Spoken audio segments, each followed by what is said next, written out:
Hello there. I said in a previous video that I would talk about what I think is possibly really going on with the recent events involving the Bank of England and the government. Um, Liz Truss made various threats to, some call it take away the independence of, others call it limit the powers of the Bank of England. Um, the historic independence of which from the government and politicians is fairly sacrosanct. And obviously they didn't like that. I have my own theory that kind of in retaliation to a certain degree, also I should say before I go on, that many people have criticized the bank and in particular its governor Andrew Bailey. Some newspapers have called him the blundering Andrew Bailey, and he has been criticized widely before for mistakes he allegedly made while running the Financial Conduct Authority. And he's getting some real bad press from some people sometimes now.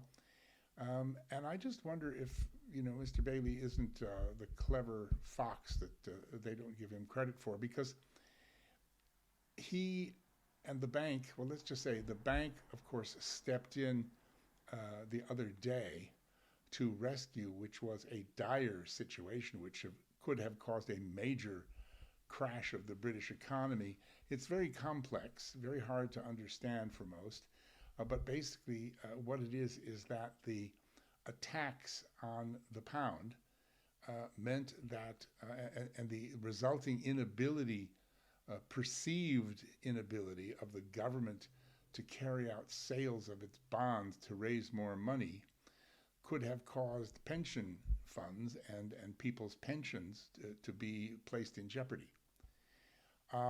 So the bank reversed the policy of selling more bonds, or gilts as they're called, and instead bought up in a matter of hours some 65 billion pounds of our own government bonds in order to preserve the stability of the market. It's kind of a mini quantitative easing as they've done in previous years to stabilize the markets.